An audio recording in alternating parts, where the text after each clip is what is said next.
الحمد للہ رب العالمین والصلاة والسلام علی سید الانبیاء والمرسلین اما بعد فاعوذ باللہ من الشیطان الرجیم بسم اللہ الرحمن الرحیم الحمد للہ عز وجل خواتین کی نماز کے طریقے سے متعلق لیکچرز کا سلسلہ جاری ہے، اور اب تک کے لیکچرز میں ہم نے نماز کے 4 فرائض یعنی تکبیر تحریمہ، قیام، قراءت اور رکوع پر کلام سماعت کر لیا ہے۔ آج کے لیکچر میں انشاءاللہ عز و جل ہم نماز کے 5ویں فرض یعنی سجود پر کلام سماعت کریں گے۔ تو سجود سجدہ کرنے کو کہا جاتا ہے، تو سجدے کی حقیقت یہ ہے کہ پیشانی کا زمین پر لگنا یہ شرعی اعتبار سے سجدہ کہلاتا ہے۔ چونکہ ہر رکعت کے اندر 2 مرتبہ سجدہ کرنا یہ فرض ہے، اس وجہ سے نماز کا جو 5واں فرض ہے وہ سجود ہے، یعنی 2 سجدے۔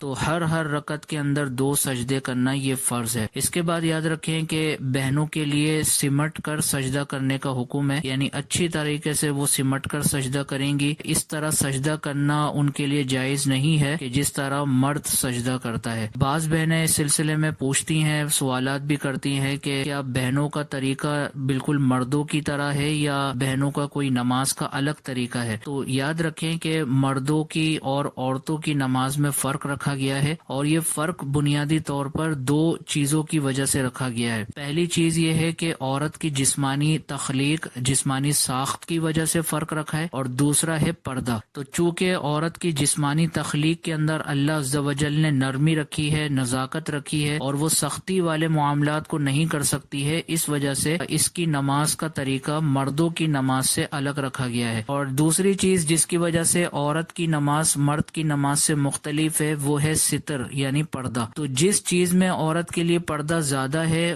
وہی عورت کے لیے نماز کا طریقہ مقرر کر دیا گیا ہے۔ مثال کے طور پر مرد کے سجدہ کرنے کا جو طریقہ ہے، اگر اسی طریقے کے مطابق عورتوں کو سجدہ کرنے کا حکم دیا جاتا تو اس میں پردے کا معاملہ درپیش ہوتا، یعنی اس کے اندر ستر کم ہے اور پردے کا معاملہ کم ہے، اس وجہ سے عورت کے لیے یہ طریقہ نہیں رکھا گیا، بلکہ عورت کے لیے سمٹ کر سجدہ کرنے کا حکم رکھا گیا تاکہ اس کے جسمانی ساخت کے مطابق اس کا پردہ اچھے طریقے سے ہو سکے۔ لہٰذا یہ کہنا بالکل غلط ہوگا کہ عورتوں کی نماز مردوں کی نماز کی ہی طرح ہے، ایسا بالکل بھی نہیں ہے۔ عورتوں کی نماز مردوں کی نماز سے بالکل الگ ہے، اور وجہ آپ کے سامنے بتا دی گئی کہ 2 وجوہات ہیں۔ پہلی چیز ہے عورت کی جسمانی تخلیق اور دوسری ہے پردہ۔ ان 2 چیزوں کو بنیاد بنا کر عورتوں کی نماز کا طریقہ مردوں کی نماز کے طریقے سے الگ رکھا گیا ہے۔ اور اس حوالے سے ہماری بہنیں یہ بھی پریشان ہوتی ہیں کہ اگر عورتوں کی نماز کا طریقہ مردوں کی نماز کے طریقے سے الگ ہے تو پھر اس حوالے سے احادیث مبارکہ میں کیا اس کا کوئی تذکرہ موجود ہے یا نہیں ہے؟ تو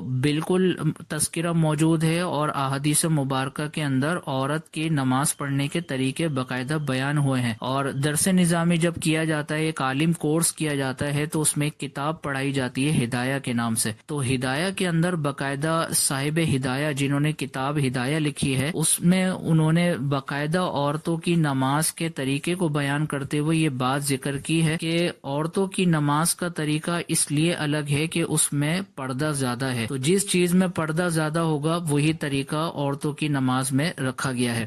پھر ایک پوسٹ بھی بہت زیادہ وائرل کی گئی ہے سوشل میڈیا پہ، جس میں یہ حدیث مبارکہ بیان کی گئی ہے کہ اس طرح سجدہ نہ کرو جس طرح کتا اپنے ہاتھوں کو پھیلا کر زمین پر بیٹھتا ہے، اور اس پوسٹ پر عورت کے سجدہ کرنے کے دوران تصویر بھی بنائی گئی ہے کہ عورت جس طریقے سے سجدہ کرتی ہے تو حدیث میں اس طرح سجدہ کرنے سے منع کیا گیا ہے، حالانکہ ایسا بالکل بھی نہیں ہے۔ حدیث مبارکہ میں جو کہا گیا ہے کہ اس طرح سجدہ نہ کرو جس طرح کتا اپنے ہاتھوں کو زمین پر پھیلا کر بیٹھتا ہے، یاد رکھیں یہ حدیث مبارکہ مردوں کے لیے ہے، یہ حکم عورتوں کے لیے نہیں ہے، کیونکہ عورت اگر مردوں کی طریقے کے مطابق نماز پڑھے گی تو اس کے جسمانی اعضاء ظاہر ہوں گے اور یہ پردے کے بالکل خلاف ہوں گے۔ تو سمٹ کر سجدہ کرنے میں چونکہ عورت کے لیے پردہ زیادہ ہے، اس وجہ سے عورت سمٹ کر ہی سجدہ کرے گی۔ یہ جو حدیث مبارکہ بیان ہوئی ہے یہ مردوں کے بارے میں ہے، عورتوں کے بارے میں نہیں ہے۔ سجدے کے حوالے سے اگلا مسئلہ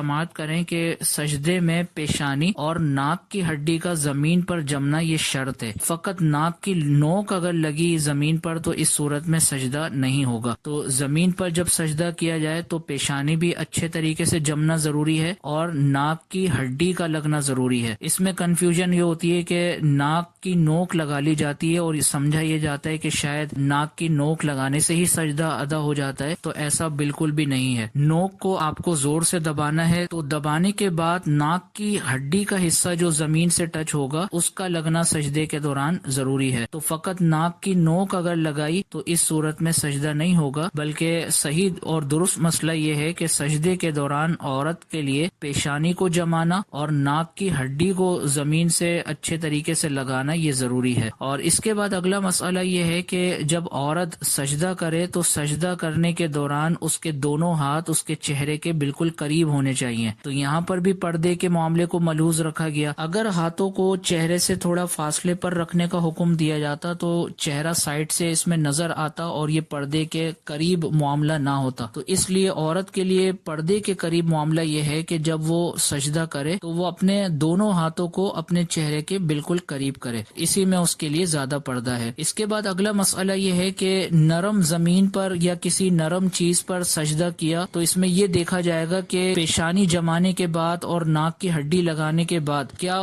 اس کی سختی محسوس ہو رہی ہے یا نہیں محسوس ہو رہی. بعض چیزیں اتنی نرم ہوتی ہیں کہ جن کو اگر دوران سجدہ دبایا جائے تو وہ مزید دبتی ہی چلی جا رہی ہیں. تو اتنی نرم چیز پر اگر سجدہ کیا جا رہا ہے تو سجدہ ادا نہیں ہوگا. ہاں اگر کوئی نرم چیز ہے اور سجدے میں پیشانی کے ذریعے اور ناک کی ہڈی کے ذریعے اس کو دبایا اور ایک وقت اس میں ایسا آ گیا کہ وہ مزید دبنے سے نہیں دب رہی تو اس صورت میں ایسی نرم چیز پر سجدہ کرنا بالکل جائز ہوگا. اللہ عز و جل کی بارگاہ میں دعا ہے کہ اللہ عز و جل ان مسائل شرعیہ کو یاد رکھنے، ان پر عمل کرنے اور اصلاح کی نیت سے دیگر بہنوں تک پہنچانے کی توفیق عطا فرمائے. آمین بجاہ النبی الامین صلی اللہ تعالی علیہ وسلم.